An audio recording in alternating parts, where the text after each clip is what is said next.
cuando se hacen tratamientos de intervención en conducta suicida, el seguimiento se debe hacer hasta un año después, periódicamente. Y es muy delicado el primer mes después de iniciar un tratamiento, sobre todo si es con psicofármacos. ¿Por qué es tan crítico ese primer mes? Por algo que explicaba ahorita de la serotonina, porque probablemente si hay un inicio de un tratamiento psicofarmacológico, pues los medicamentos van a mejorar algunos síntomas, claramente. Y esos síntomas van a ser probablemente físicos o motores, es decir, como va a regular serotonina, dopamina, pues la persona ya va a tener más ganas de pararse de la cama, va a tener más energía de bañarse, de retomar su rutina, pero su pensamiento, su estilo de pensamiento continúa siendo igual, porque lamentablemente ningún medicamento tiene la capacidad de modificar el pensamiento. Lo único que hace que se modifique el pensamiento, pues es la psicoterapia. Pero si se inicia este tratamiento farmacológico sin ese acompañamiento psicológico, el riesgo es más alto en que ya va a tener más energía a nivel físico, a nivel motor, ya va a tener más fuerza para pararse, pero no para mejorar, sino para ahora sí atentar contra su vida.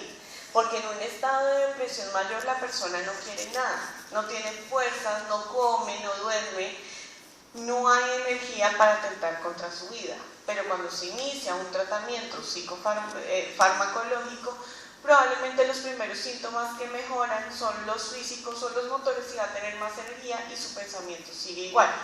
Por eso, donde hay más suicidios en una fase de depresión es en el inicio del tratamiento. No bajemos la guardia. Cuando hay una persona que está en depresión y inicia su tratamiento, no nos vamos a confiar en que ya está en tratamiento, ya está sonriente, ya está tranquila, mírenla, ya come, ya se baña, ya se viste. Ojo, ahí es donde más cuidado debemos tener. Ahora también hay que manejar con mucha prudencia, porque tampoco queremos ser hipervigilantes con la persona. Es muy difícil llegar a ese punto medio. Ustedes no se imaginan las familias que yo atiendo, cómo sufren las familias, como no solamente la persona que vive y que tiene depresión y que ha intentado suicidarse, sino las familias, los papás. Por lo general, la gran mayoría de los casos que llegan a la red, digamos que el mayor número de personas que se atienden en la red son adolescentes. Eso no quiere decir que no tengamos niños ni adultos, pero el grupo poblacional que más llega a la red son adolescentes.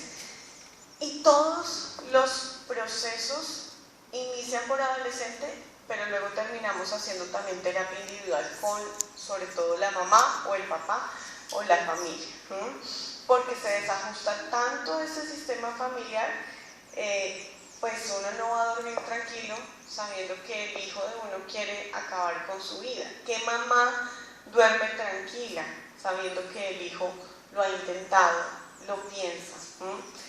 Hay mamás que terminan durmiendo en el piso al lado de la cama de su hijo, que mandan a poner candados en las ventanas, y se vuelve una vida disfuncional, y desajusta también la vida incluso laboral de las familias. No están tranquilas y empiezan a pensar, y si llega a las 3 del colegio y yo no he llegado, ¿con quién se va a quedar? ¿Qué va a hacer? ¿Será que hace alguna locura? Entonces se desajusta muchísimo ese sistema. Por eso hay que tener mucho cuidado y un acompañamiento muy importante a las familias, que a veces es difícil conseguirlo, por lo menos en Bogotá, en el sistema de salud. Si se consigue una cita de 20 minutos con psicólogo para la persona es mucho. ¿Y la familia dónde queda? ¿Quién le explica a la familia cómo manejarlo? Y muchas veces es una cuestión de manejo, porque modificar y erradicar la ideación suicida rápidamente no se va a poder. Es una cuestión que se trabaja, que tiene que haber una frecuencia, yendo una vez al psicólogo, una vez al mes al psicólogo, 20 minutos, es muy difícil avanzar en modificar el pensamiento que desencadena ideación suicida. Pero ¿y las familias qué? Las familias tienen muchas dudas, muchas inquietudes y también sufren muchísimo, entonces también hay que hacer un acompañamiento muy importante. Y no necesariamente van a estar en riesgo toda la vida, pero sí sabemos que el mayor factor de riesgo para el suicidio consumado son los antecedentes de intentos suicidas. Sí es un factor de riesgo, por tanto ya van a tener mayor vulnerabilidad que otras personas que no han intentado suicidarse, pero no quiere decir que vamos a estigmatizarlos toda la vida en ese mismo riesgo. Es un riesgo que se puede manejar y se puede mitigar. Siguiente pregunta, por favor. ¿Todo el que se suicida está deprimido o padece alguna enfermedad mental? ¿Qué creen ustedes? Por acá.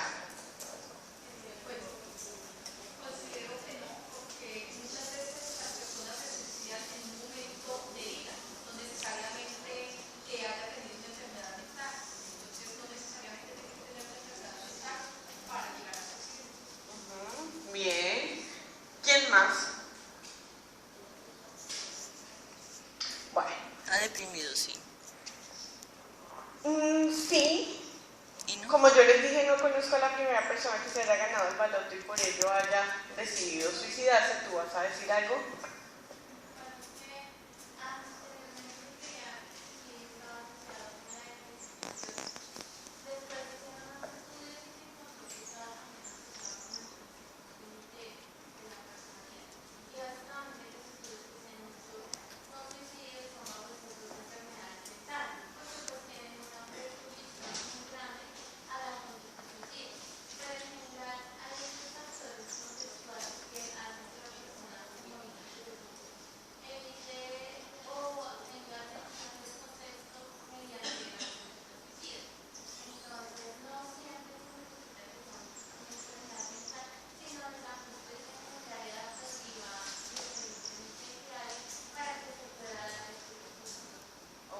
Muchísimas gracias. ¿Y por acá iban a decir algo? ¿No? ¿Ya no? Bueno. Hay una historia detrás de esto que nos explica por qué el estigma, ¿no es cierto?, de que el que se suicida está loco, es un enfermo mental. Una persona cuerda no haría eso, esas son expresiones muchas veces de la comunidad. Una persona cuerda no se suicidaría. No necesariamente. El suicidio no es una enfermedad mental, es una problemática multicausal, multifactorial, donde no todos, por ejemplo, los que tienen depresión mayor o trastorno límite, se suicidan. Sí hay una relación más alta, obviamente, con estos trastornos. Incluso quienes son psicólogos o estudiantes de psicología y tienen la oportunidad de revisar el DSM-5, sabrán que es el DSM-5, el manual de diagnósticos. Ustedes verán en su última versión que todos los trastornos tienen un pedacito que dice riesgo de suicidio. Los trastornos mentales son un factor de riesgo para el suicidio, eso está claro. Y hay una asociación muy grande con depresión mayor, cercana a un 90%, con trastorno límite de personalidad, con trastorno afectivo bipolar, con esquizofrenia, pero no necesariamente se tiene que cumplir esta condición. Muchas veces hay cuestiones psicológicas, emocionales y sociales de fondo que no solamente es una enfermedad mental. Y la persona puede que no tenga ningún diagnóstico, pero tiene dificultades en habilidades sociales, en habilidades de afrontamiento, en resiliencia, en toma de decisiones, y hace que de pronto la única opción que ven en el momento sea acabar con su vida, y lo hace. ¿Está más asociado con depresión? Sí, pero no únicamente, no es lo único. Y hay una persona que puede tener probablemente depresión, pero se tienen que dar también otras condiciones para llegar al suicidio consumado. Siguiente pregunta, por favor. ¿El suicidio se hereda? ¿Qué creen ustedes? Sí. ¿Se hereda? ¿Por qué creen que se hereda? Esa información genética ha de estar ahí, porque es emocional, sí es información genética. Ok, por acá dicen que sí. ¿Quién más dice que sí se hereda?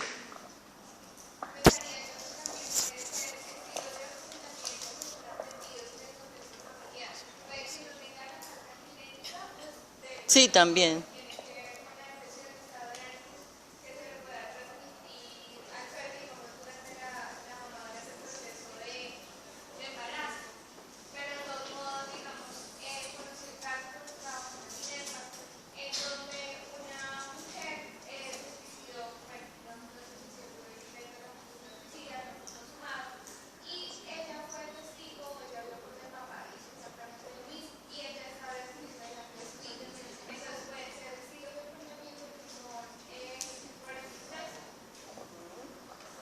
Bien, ¿y por acá iban a decir algo?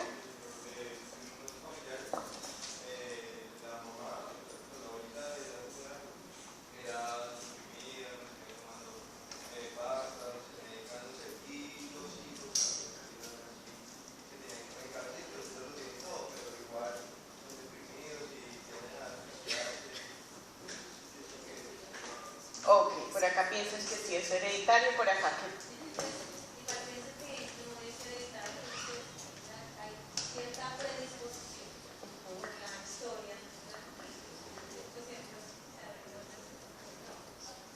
Ok, por acá no. Tenemos posiciones encontradas aquí.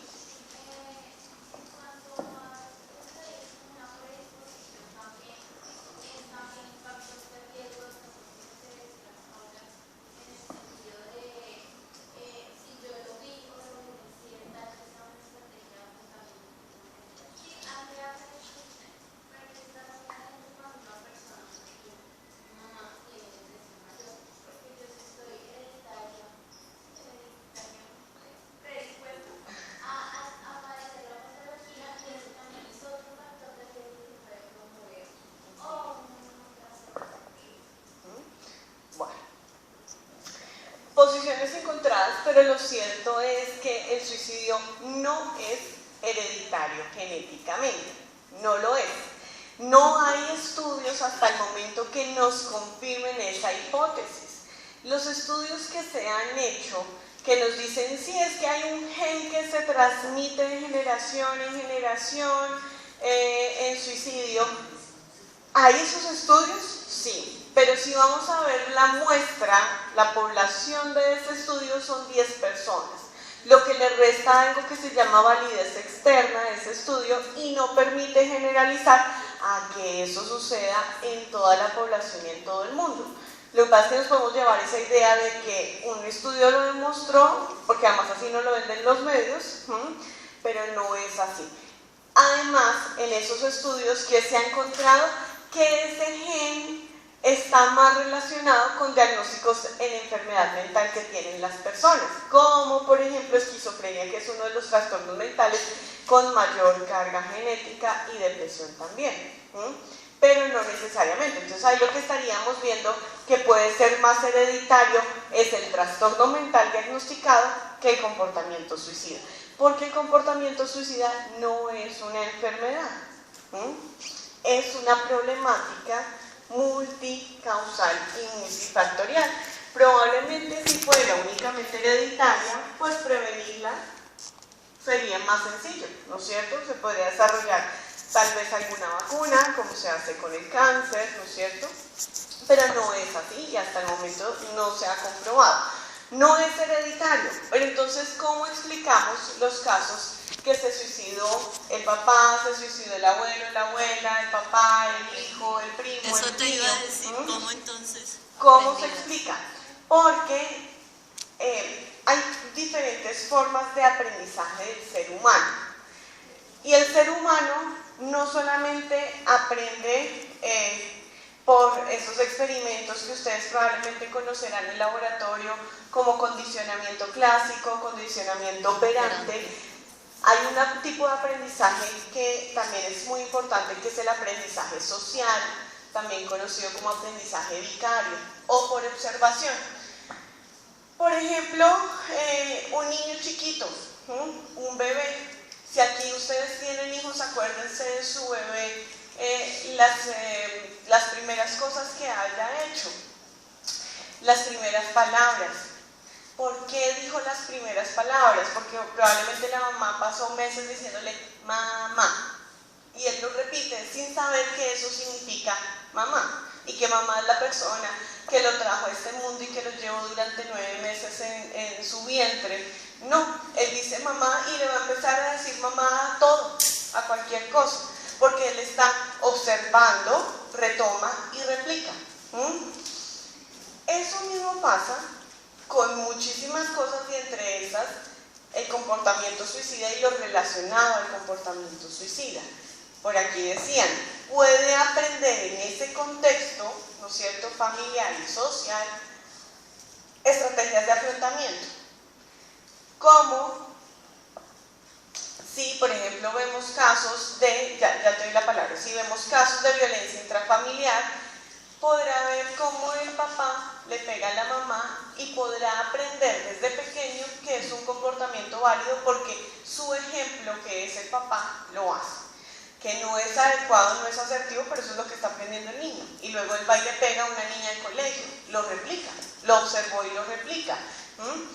Ahora, si pasa, ¿no es cierto?, con eso, pues puede pasar con el comportamiento suicida. Entonces ve que mamá se suicidó y entiende y aprende que es un comportamiento que es válido para solucionar problemas. Por eso hay que tener mucho cuidado cuando hay casos de suicidio consumado, cómo se da la noticia, sobre todo a los más pequeños, porque podemos vulnerar o podemos apuntarle a la prevención. ¿Tú ibas a decir algo? Sí, en el caso de la señora, ella se averiguó como su árbol genealógico a ver quién había, y no había sino un abuelo del abuelo, y ella no lo sabía. No hubo nunca como una mala crianza, ni hubo pues como cosas que le hicieran de niña tomar esas conductas. Y entonces ahí digo, ¿eso viene de allá?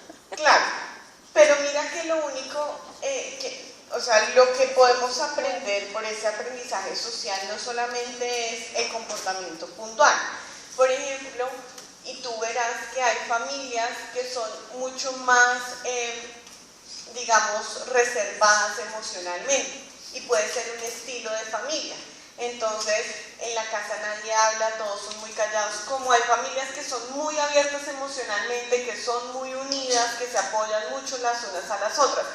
Esos patrones también se aprenden por ese aprendizaje social. Y eso puede ser la base de un comportamiento suicida a futuro o en otras generaciones. Si tú ves que tu mamá todo se lo calla, todo se lo guarda, las estrategias para solucionar problemas que pone a prueba no son muy efectivas, y por ejemplo vemos que la mamá, al dejarla, el esposo llora todo el tiempo, no se para de la cama, se pone a tomar trago, empieza y ve ese modelo y puede adoptar ese modelo y replicarlo, ¿no es cierto?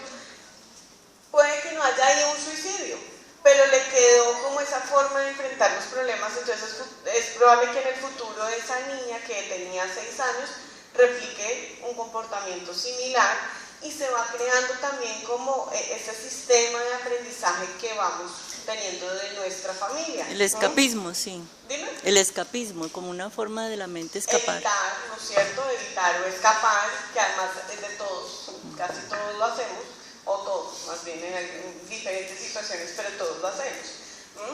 Entonces, es eso. Gracias. No es hereditario, pero sí se pueden aprender, sobre todo aspectos relacionados con el comportamiento suicida, ahora aún más si vemos el comportamiento suicida directamente.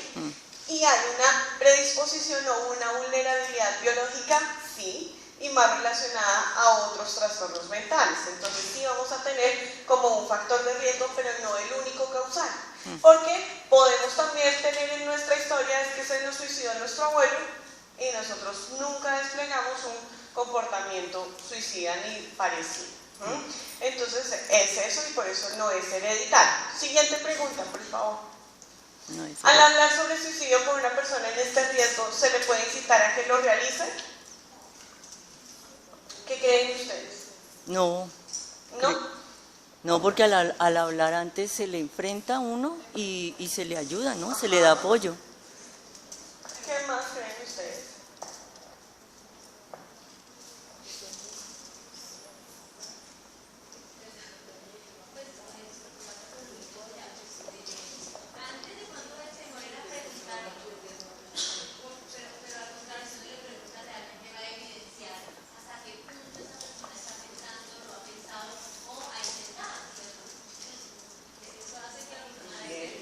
Muy bien, y tienen toda la razón. Al hablar sobre suicidio, preguntar de una manera directa, no vulneramos más. Anoche me decían, sí es riesgoso porque se le da la idea. ¿Ustedes creen que si yo veo una persona que está triste, que de pronto tiene algunos problemas, unas dificultades, y yo le pregunto, ¿usted ha pensado en el suicidio como una opción, como una solución? ¿Eso le está dando ideas? No, no creo, no, porque ella ya viene antes presentando, uno dice, ¿será que está pensando, contemplándolo ya? Bien. No, porque, por ejemplo, voy a citar un diferente, pero cuando uno da una capacitación, no le está incentivando a que haga cosas, ¿no? Le está ayudando es como a prevenir que le pueda pasar las cosas. Exactamente. Ah, por acá. Depende. En un caso, justo habló con un compañero para contarle eso, y el compañero estaba en la clase de buscarse. Y los dos me señalaron. Sí. Claramente depende de lo que digamos. Anoche precisamente puso ese ejemplo y parecía muy chistoso, pero es cierto. Si va a buscar ayuda y el compañero le dice, uy, yo también lo he pensado, estoy en las mismas, hagámoslo juntos, pues no va a ser de nada, para nada de ayuda. Antes cogen valor, Dime. antes cogen valor. Puede coger más valor o diseñar un plan para hacerlo, ¿no es cierto? Pero lo cierto es que la palabra suicidio como tal no vulnera, no instaura la idea, porque es una idea que ya está. ¿Qué pasó en ese caso? Lastimosamente le preguntó a otro que ya también tenía la idea. No se la puso el uno al otro, ambos la tenían, coincidencialmente ambos tenían la idea. El hablar sobre suicidio no da ideas, es todo lo contrario, abre puertas para poder hacer prevención oportunamente. ¿De qué nos sirve poder identificar la comunicación suicida cuando ya se ha suicidado? Ahí ya no podemos hacer prevención, ahí nos toca hacer posvención con los que quedan, con las familias, con los compañeros. Pero hablar claramente del tema puede ser de gran ayuda y pueden ayudar realmente a que eviten que llegue al suicidio consumado. Dime.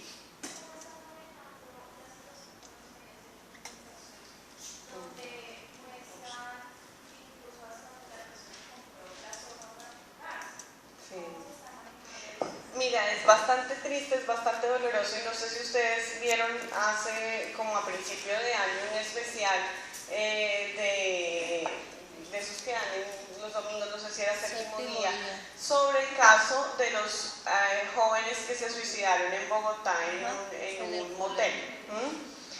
Y lo alarmante, pues no era eso ya lo sabíamos, ya había sido noticia, pero como un médico cogía y decía, esta fue la dosis, y lo ponía así, con la que se mataron los jóvenes. Esta es la dosis letal. Si usted esto, y daban el nombre del producto, incluso mostraban la foto de la bolsa, que era blanco con rojo, el nombre, los gramos, dónde se compraba, porque es que fueron hasta el lugar donde lo compraron, y mostraban el nombre del lugar, y esto se consigue aquí en la tal con tal, y esta es la dosis letal.